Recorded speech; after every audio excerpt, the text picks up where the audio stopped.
إذن دائما أيها المسلم تعلق بالله، تعلق بالله، والله ثم والله ما خسر وما ندم من تعلق بالله. طيب. بسم الله الرحمن الرحيم. الحمد لله رب العالمين، حمدا كثيرا طيبا مباركا فيه. رب اشرح لي صدري ويسر لي أمري واحلل عقدة من لساني يفقه قولي أما بعد. Donc on poursuit notre lecture ensemble dans le résumé du livre d'Ibn al-Qayyim rahimahullah, Madarij al-Salikin. Dans les actions du cœur, ces actions et ces étapes que le croyant est censé rencontrer et traverser lorsqu'il revient vers son Seigneur Jalla wa Ala. Donc on a vu la semaine dernière ensemble une étape importante, une étape qui doit tous et toutes nous faire méditer, qui est ce qu'on appelle en arabe al-muraqaba. Al-muraqaba, c'est ce qu'on appelle min al-af'al al-musharaka. C'est-à-dire qu'il y a un lien entre deux ici. C'est-à-dire que c'est le fait que le serviteur, il observe et il prenne conscience que son Seigneur le surveille et le guette. Et on a vu ensemble l'importance de cette étape-là. Et aujourd'hui, l'auteur, rahimahullah, il passe à une étape supérieure, à une étape énorme, une étape qui est grandiose et qui doit encore faire méditer les croyants ainsi que les lecteurs. يقول ابن القيم رحمه الله: منزلة الإخلاص. فالإخلاص عند العرب هو تنقية الشيء وتهذيبه. Donc خلص أو خلص من شيء, lorsqu'il a purifié et qu'il a rendu la chose limpide, pure, propre.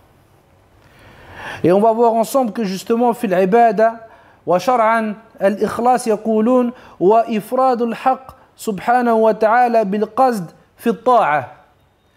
Ça veut dire que quand le serviteur il va se diriger vers l'adoration, vers l'obéissance d'Allah Jalla wa Ala, eh bien il va purifier son intention, il va purifier son action, il va la rendre propre de toute impureté qui est l'association, qui est l'ostentation, qui est l'autosatisfaction.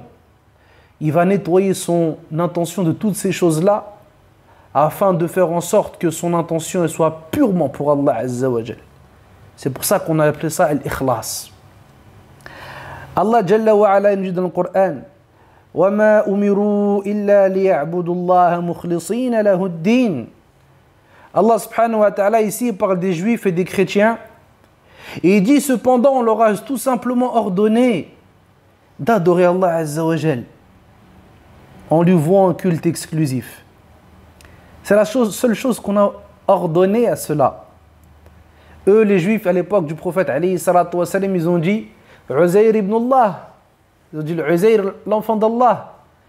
Et les chrétiens, ils ont dit Isa alayhi salam, l'enfant d'Allah Jalla wa Ala. Et Allah subhanahu wa ta'ala, il nous dit, et il dit à son prophète alayhi salatu wa salam, justement toujours dans le but de parachever et parfaire cet ikhlas, il lui dit Qul ya Muhammad, inna salati wa nusuki wa mahyaya wa mamati lillahi rabbil alamin. Dis ya Muhammad, certes ma prière ainsi que mes adorations, nusuki, Mujahid il dit dans Tafsir al-Tabari que c'est mon dhabh, c'est-à-dire le fait d'égorger la bête. Donc ma prière, mais le sacrifice, ma vie, ma mort, lillahi rabbil alamin, c'est pour Allah Azza wa Jal, le Seigneur de l'univers. La sharika la, et il n'a pas d'associé dans cela. وَبِذَلِكَ أُمِرْتُ وَأَنَا أَوَّلُ الْمُسْلِمِينَ. Et c'est sur cela qu'on m'a ordonné et je suis le premier à me soumettre. Et les mufassiroun ici, ils disent que le prophète, alayhi salatu wassalam, c'est le premier des musulmans, c'est le premier à croire, c'est le premier à se soumettre, c'est le premier à obéir, et c'est le premier à s'humilier devant Allah Azza wa Jal.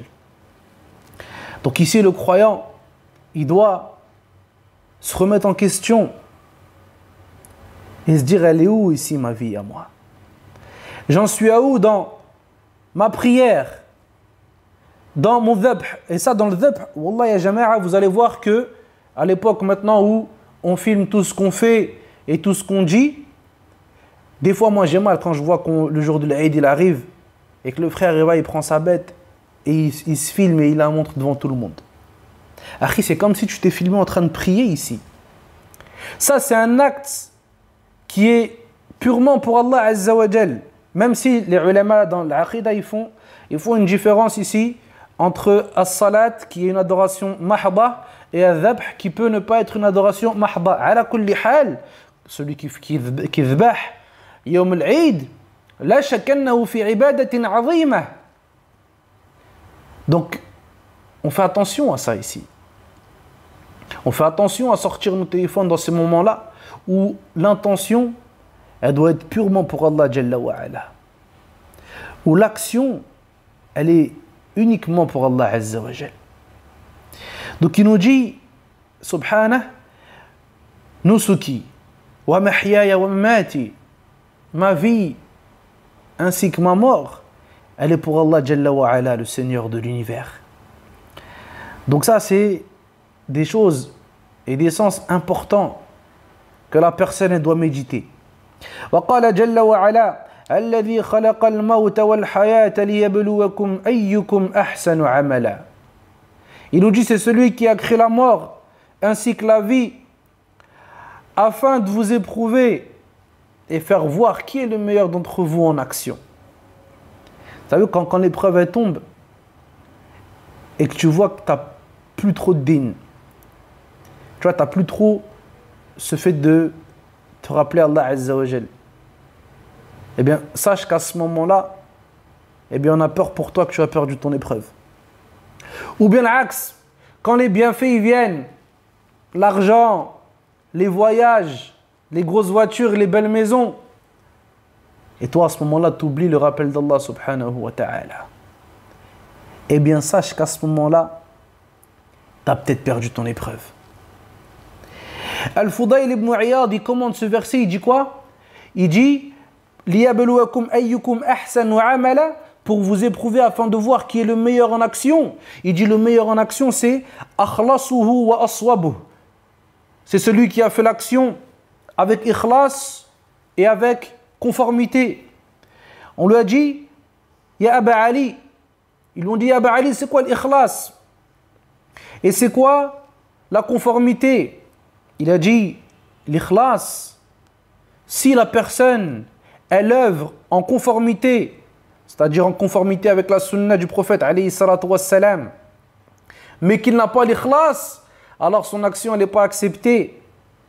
Et si la personne il a l'ikhlas, il est sincère dans son acte d'adoration, mais que son adoration n'est pas en conformité avec la sunna du prophète alayhi salatu wassalam, alors à ce moment-là, son action elle n'est pas acceptée.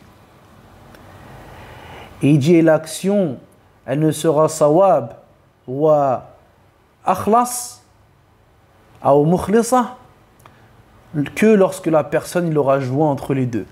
C'est-à-dire qu'il a œuvré pour Allah Azza wa Jal tout en étant en conformité avec la sunna du prophète alayhi salatu wassalam. Puis après il aura récité le verset dans la fin de Surat Al-Kahf. Qala Azza wa Jal قل إنما أنا بشر مثلكم يوحى إلي أنما إلهكم إله واحد. Dis ya Muhammad, quand tu vas voir dans le Coran Qul, c'est dis ya Muhammad. Certes, je suis qu'un homme comme vous, à qui on révèle qu'il n'y a que votre divinité, celui qui est digne d'être adoré, est unique. فمن كان يرجو لقاء ربه فليعمل عملا صالحا. Donc celui qui souhaite la rencontre de son Seigneur, alors qu'il fasse des bonnes œuvres. وَلَا يُشْرِكْ بِعِبَادَةِ رَبِّهِ أَحَدًا, et qu'il n'associe rien dans l'adoration de son Seigneur. Ici, فَلْيَعْمَلْ عَمَلًا صَالِحًا, qu'il œuvre en faisant des bonnes actions. Il œuvre en faisant des bonnes actions, c'est-à-dire qu'il œuvre selon la sunna du prophète alayhi salatu wassalam. وَلَا يُشْرِكْ بِعِبَادَةِ رَبِّهِ أَحَدًا, et qu'il n'associe rien dans son adoration, c'est-à-dire qu'il fasse l'adoration en étant mukhlis lillahi azza wa jal, qu'il oublie toutes ces choses-là, qu'il oublie les gens, qu'il oublie le pouvoir, qu'il délaisse l'argent et ces choses qui vont le détourner, qui vont impacter sur son intention. Qui se rappelle d'Allah Jalla wa Ala et de la grande récompense qui est auprès de lui, et aussi du grand châtiment de celui qui détourne l'adoration pour autre qu'Allah azza wa jal. وقال سبحانه وتعالى ومن أحسن دينا ممن أسلم وجهه لله وهو محسن, qui est meilleur en termes de religion que celui qui a soumis son visage à Allah Azza wa Jal tout en étant bienfaisant. Ibn al-Qayyim nous dit quoi? Le fait qu'il a soumis son visage à Allah Azza wa Jal, ça veut dire qu'il a été sincère, il a été mukhlis. À la fin du verset, c'est quoi? Wa huwa muhsin. Wa huwa muhsin, ça veut dire, et lui, son action, elle est en conformité avec la sunna du prophète alayhi salatu wassalam. Donc on a toujours ces deux choses qui reviennent. Et moi, j'ai toujours eu cette petite méditation qui, nous, la plupart d'entre nous, qui sommes des jeunes qui ont grandi en France, dans les quartiers de France, et quand tu regardes un petit peu la difficulté et l'éloignement de la religion d'Allah Azza wa Jal dans lequel on a grandi, eh bien, tu as une part de méditation à avoir. Pourquoi je te dis ça? Parce que quand tu regardes bien, nous, on a grandi avec le regard des gens, avec ce que les gens ils vont dire de nous. Certains, ils sont partis loin dans des règlements de compte jusqu'à s'enlever la vie et se tuer les uns les autres par rapport à ce que les gens ils vont dire sur nous. L'autre, sa petite sœur, elle a fait des catastrophes dans le quartier et lui, la seule parole qui lui vient à l'esprit, c'est qu'est-ce que les gens ils vont dire de la famille. Et des exemples comme ça, il y en a beaucoup. Des exemples qui te montrent que toi, tu as grandi avec une chose qui est loin de la réalité, qui est loin de ce qu'Allah Azza wa Jalla a demandé. Toi, nous, on a grandi, en tout cas moi, on a grandi avec ça. Quoi, lui là, eux ils sont venus, cette bande, ils sont venus dans le quartier, ils sont venus, ils nous ont fait ci, ils nous ont fait ça. Mais tu crois on va laisser les gens dire des choses sur nous? On va aller. Pourquoi ils font tout ça, ces gens-là? Pourquoi ils font tout ça? Et toi, après les années, ils passent, tu reviens vers Allah Azza wa Jal, et la première chose qu'on me dit, on me dit stop. On dit si tu veux que ton action elle soit acceptée, faut d'abord que tu sois sur la sunna du prophète alayhi salatu wassalam. Enfin d'abord, je vais le citer moi d'abord ça. Et al-shahid c'est quoi? On te dit il faut que ton action elle soit purement pour Allah Azza wa Jal. Quand tu pries, quand tu donnes l'aumône, quand tu rappelles les gens au bien, quand tu leur interdis le mal. Toi, ya Abdullah, tu as des années, 15, 20, 30 ans, où dans une logique et dans un environnement où tu étais, eh bien, il y avait le regard des gens qui était très important. Et chez les Maghrébins, ça c'est beaucoup présent dans les familles. Par exemple, sa fille, a'udhu billah, elle va fréquenter des hommes, ça ne dérange pas. Il n'y a pas de problème. Mais quand elle va venir et que son ventre aura poussé, eh bien là, c'est la catastrophe. Mais pourquoi maintenant ça te dérange et avant ça ne te dérangeait pas? Ah, parce que maintenant les gens ils vont savoir. Parce que maintenant ils vont dire, t'as vu la fille d'un tel, elle a fait ci, elle a fait ça. Et en islam, c'est pas comme ça, wallah. En islam, c'est comme il dit Ibn al-Qayyim, et je la répète souvent celle-là, mais elle est trop importante dans notre époque, wallah. Ij'al an-nas kal-amwat. Mais les gens comme s'ils étaient morts. Wujuduhum ka'adamihim. Leur présence, elle doit être identique à leur absence. Et on va voir que al-shirk wa riya, il peut rentrer aussi dans le fait de délaisser une action. On ne délaisse pas une action pour les gens. Tu dis pas, ah je voulais prier, mais comme il y a les gens, vas-y, je ne vais pas prier. Là, هذا يدخل في الشرك parce que tu as délaissé une action pour autre qu'Allah Azza wa Jal. Wallahu al-musta'an. Donc ensuite l'auteur il poursuit rahimahullah et il nous dit que le prophète alayhi salatu wassalam, il nous a mis en garde justement contre cette intention, et que justement cette intention, ne croit pas que quand tu vas œuvrer des bonnes actions apparentes et que quand tu vas t'écarter de certaines turpitudes, eh ben ne crois pas que tu seras préservé et que ton intention sera en bonne et due forme. Le prophète alayhi salatu wassalam, il nous dit que les trois premiers, tusa'aru bihim an-nar, qu'on traînera en enfer, ce sera un qari, un mujahid, un mutasaddiq. Donc on leur dira à ces trois-là qui sont celui qui lisait le Coran, celui qui sortait pour combattre avec les musulmans et celui qui donnait son argent, trois actions qui sont énormes. Trois actions qui sont énormes. Le premier, celui qui lit le Coran. Celui qui apprend le Coran parmi nous, il sait à quel point ça demande beaucoup de temps, à quel point ça demande beaucoup de patience. Et des fois, tu vas répéter une page encore et encore. Et le soir, tu vas arriver, tu l'auras répété 30 fois le matin. Et le soir, tu vas dire c'est bon, elle est là. Et elle ne sera pas là. Ça demande du temps, subhanallah. De la patience, de la persévérance, de l'endurance. Et la personne, elle a fait tout ça pour qu'au final, les gens ils disent Qari, mashallah, hada c'est un lecteur. Ah, lui il récite bien le Coran. Ah, il a une belle voix. Et qad yuqal, et c'est possible qu'on dise qu'à l'époque, les compagnons, quand ils disaient Al-Qurra, c'était les gens de science d'une manière générale. Voilà, chaque que la science, ça rentre dedans. Il a pris des années, il a voyagé, il a étudié. Il s'est assis devant les savants. Il a perdu tout, il a dépensé son argent dans ça, il a dépensé son temps. Tout, il a tout donné pour ça. Mais lui, il a fait ça, pourquoi? Il a fait ça pour qu'on dise Alim, Qari. Et Allah Jalla wa Ala, il lui dira Yawm al-Qiyamah, Faqad qil. Certes, les gens, ils ont dit ça. Udkhul an-nar. Rentre en enfer. Et le deuxième, c'est un mujahid. Celui qui est parti et qui est sorti avec les musulmans et qui a combattu à leur côté jusqu'à y laisser son âme. Lakin, pourquoi il a fait ça? Liyuqal shuja', pour qu'on dise lui, il est courageux. Allah Azza wa Jalla dira pareil Yawm al-Qiyamah faqad qil. Certes, il a été dit cela. En enfer. Et le troisième, celui qui a donné son argent pour qu'on dise Sakhi, Karim, il est généreux, il donne.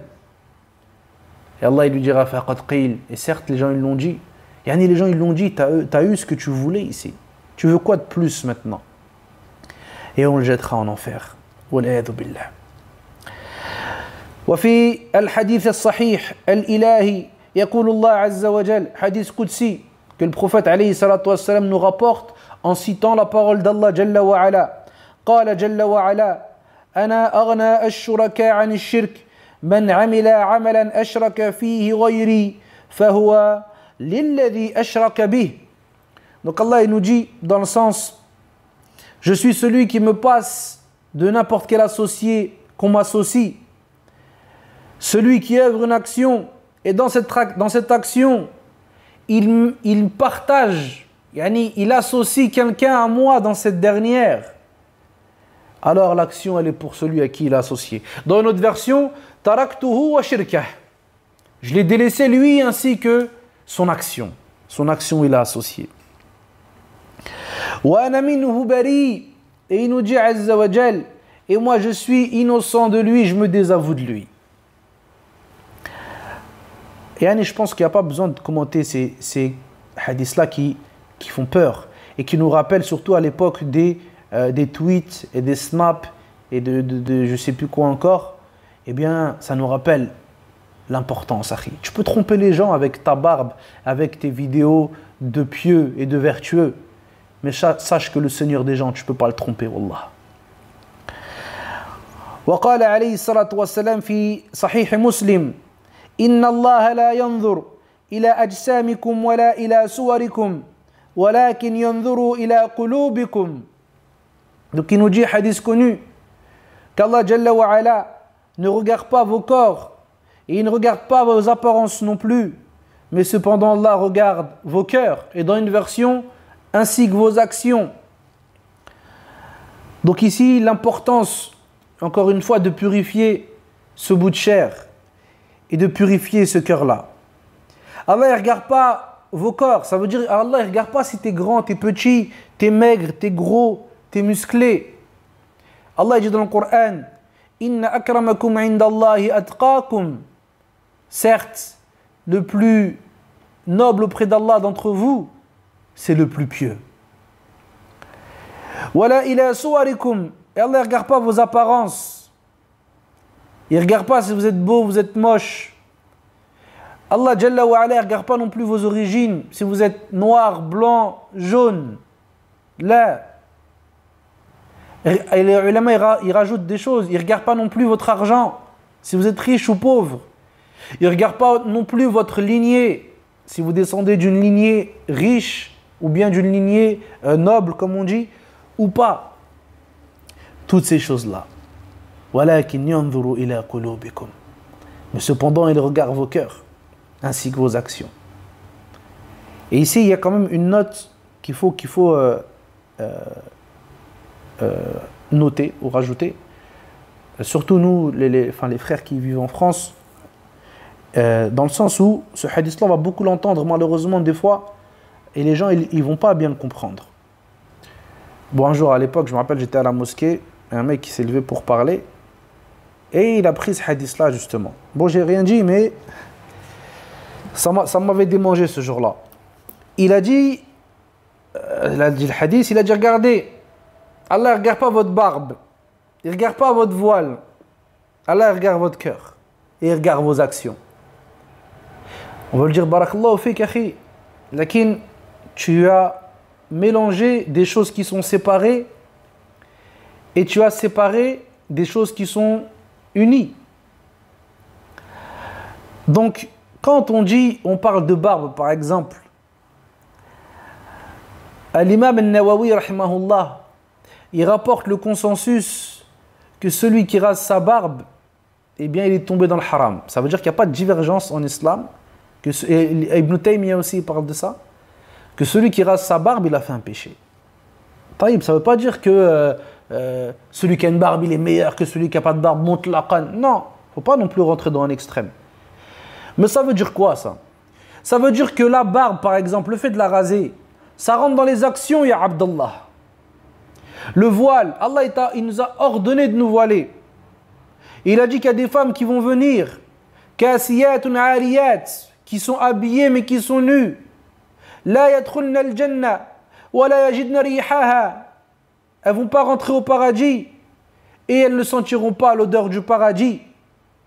Donc comment tu me dis, Allah ne regarde pas vos apparences et vos corps, mais il nous dit que celles qui ne se voilent pas ou qui s'habillent mal, eh bien, ne rentrent pas au paradis. Non, parce qu'il y a des actions apparentes qui font partie des actions. Donc ne rentrez pas ces actions apparentes dans Allah ne regarde pas vos corps, il ne regarde pas vos apparences. Pareil dans le hadith, An-Nabi sallallahu alayhi wa sallam nous informe qu'Allah Jalla wa Ala la'ana al-washimat wal-mutawashimat wal-namisat wal-mutanammisat. Allah Jalla wa Ala il a maudit celle qui se tatoue ou plutôt celle qui tatoue et celle qui se fait tatouer. Et il a maudit celle qui s'épile les sourcils et qui demande à s'épiler les sourcils. Ou celle qui épile les sourcils et celle qui demande à se faire épiler les sourcils. Donc comment vous venez avec un hadith? Yani ça y est, on dirait à ces gens-là, malheureusement là, l'irja il est beaucoup répandu en France. Le laxisme il est beaucoup répandu. Donc eux ils font quoi? Ils prennent un hadith et ça y est, l'islam, Nabi Sassam il est venu, il a dit un hadith, il est reparti. D'après eux, il est venu 23 ans, alayhi salatu wassalam, mais il a dit un hadith et il est reparti. L'islam, c'est pas comme ça. Et tu verras que beaucoup de groupes égarés, ils se sont égarés à cause de ça. Ils n'ont pas rassemblé les textes. Allah il nous met en garde dans le Coran contre ça. أَفَتُؤْمِنُونَ بِبَعْضِ الْكِتَابِ وَتَكْفُرُونَ بِبَعْضٍ. Est-ce que vous allez croire en une partie du livre et vous allez délaisser une autre partie et vous allez mécroire en une autre partie? Là. Donc ici, il faut bien comprendre les hadiths comme ça. Le Nabi sallallahu alayhi wa sallam, il nous montre l'importance du cœur ici.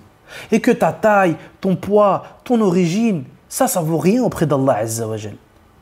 Mais tes actions et ce qu'il y a dans ton cœur, c'est ça qui compte auprès de ton Seigneur Azza wa Jal.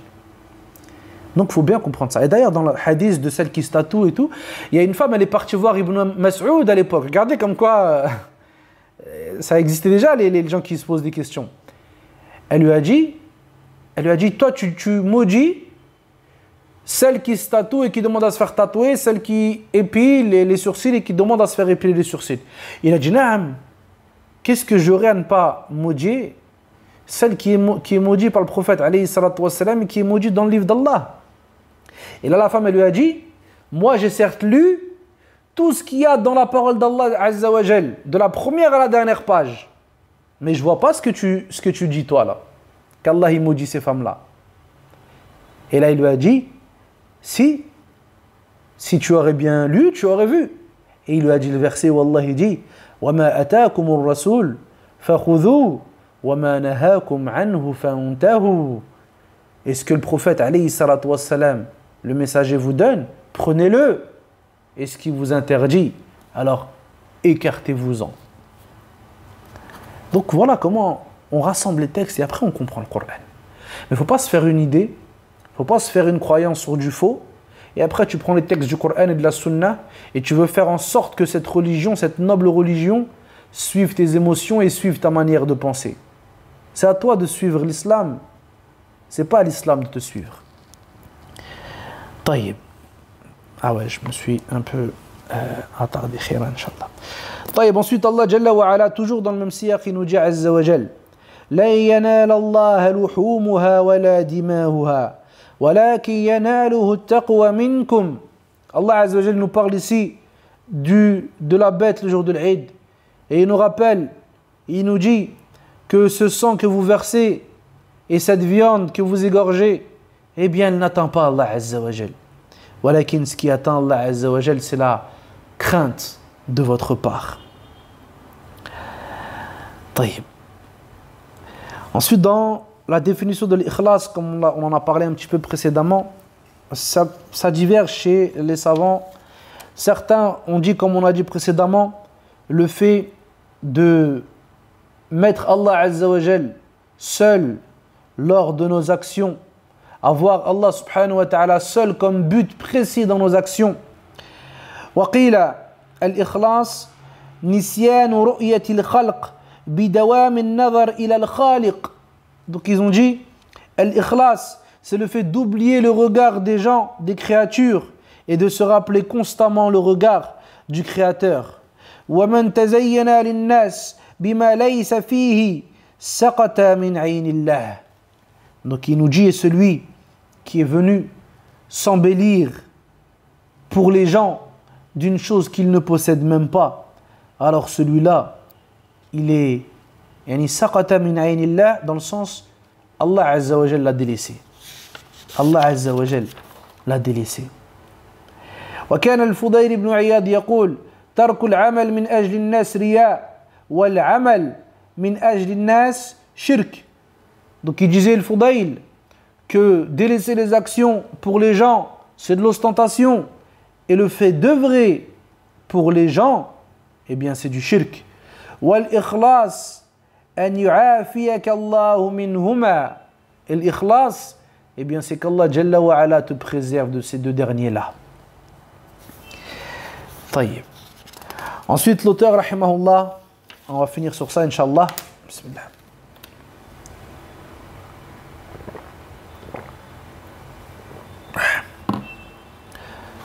Ici, il nous cite 3 points très importants dans ce qui peut venir causer du tort à la personne lors de son action.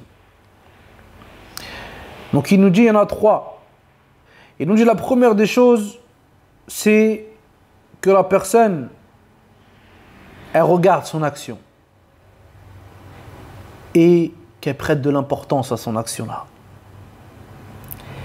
Et il nous dit, le serviteur, il pourra se préserver de cela.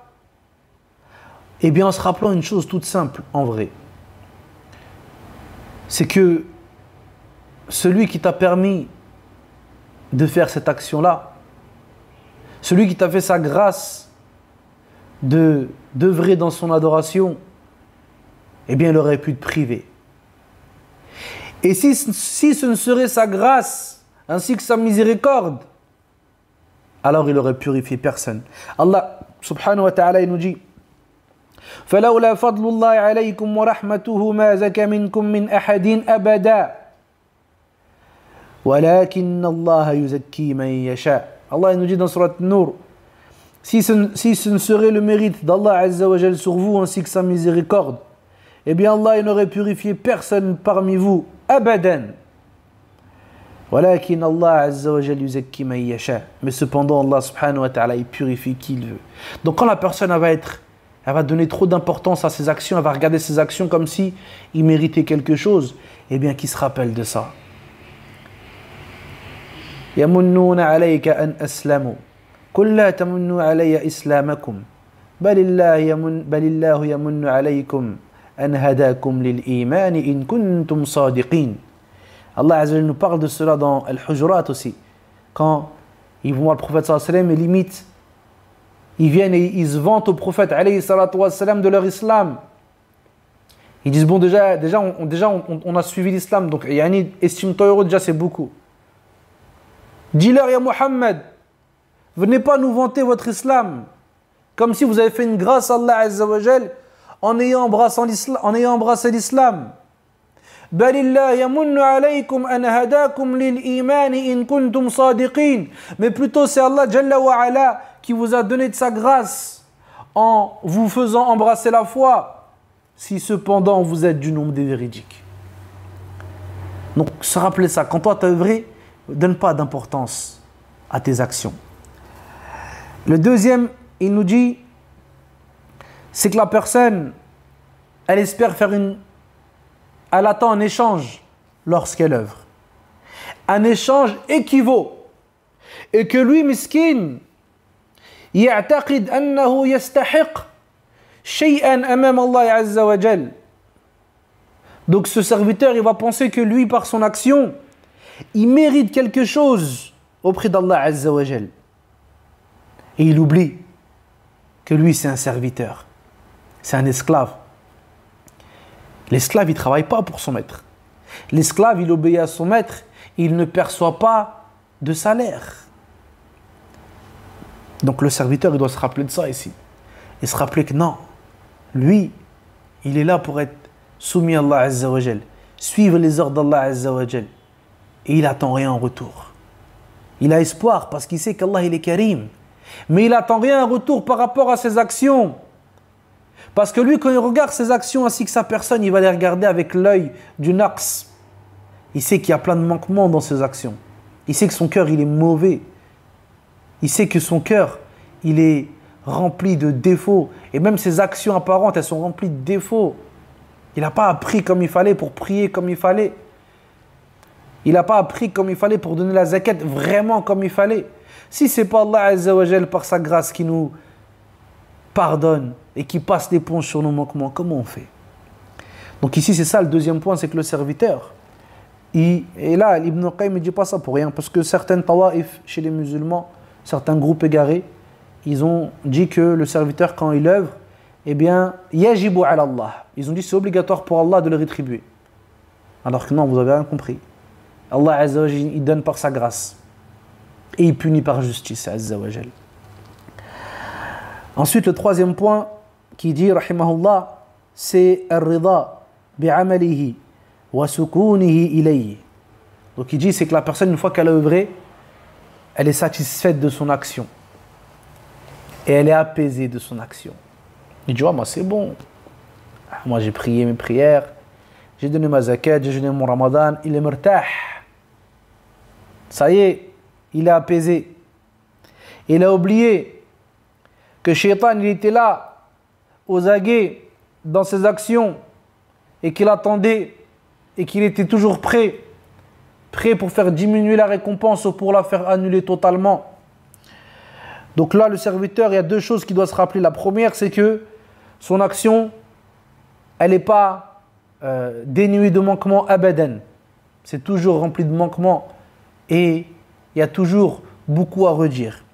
Et ici, Ibn al-Qayyim, rahimahullah, il nous ramène une faïda qui est vraiment jamila. Il nous dit, lorsque l'homme il a demandé au prophète alayhi salatu wassalam concernant celui qui se tourne à droite à gauche en prière, yaltafit. Il a répondu alayhi salatu wassalam, il a dit huwa ikhtilasun yakhtalisuhu ash-shaytan min salati al-abd. Il dit ça, c'est ce qu'on appelle al-ikhtilas, une petite capture, une prise de la part de shaytan que shaytan a pris dans la prière du serviteur. Et ça, chez l'imam Ahmed, le fait de se tourner juste la tête, c'est détestable. Donc, shaytan, il l'a pris un peu. Alhamdoulilah, il n'a pas pris beaucoup. Et subhanallah, ce hadith, on l'a lu il n'y a pas longtemps, il y a 2 jours avant-hier, on l'a lu sur Shir. Et j'avais jamais vu ce que Ibn al-Qayyim là, il a vu. Regarde, il va dire quoi? Il va dire فَإِذَا كَانَ هَذَا الِالْتِفَاتِ أو التفات طرفه ولحظه. Il dit ça, c'est un détournement qui dure 2 secondes. Shaitan, il a pris une partie au serviteur ici.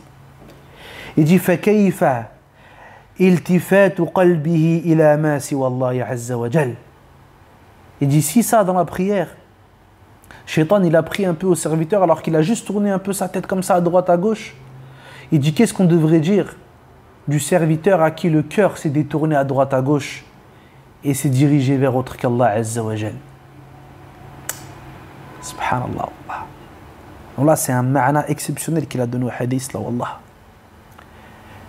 Nous, on va donner des fois de l'importance à des actions apparentes. Il faut aussi, c'est clair qu'il faut de l'apparent. Mais cette action apparente, elle pousse d'une action cachée qui était dans ton cœur à la base. Donc, il nous dit la première des choses, c'est ça. Le serviteur, il n'est pas satisfait de ses actions parce qu'il sait que Shaitan, il est là.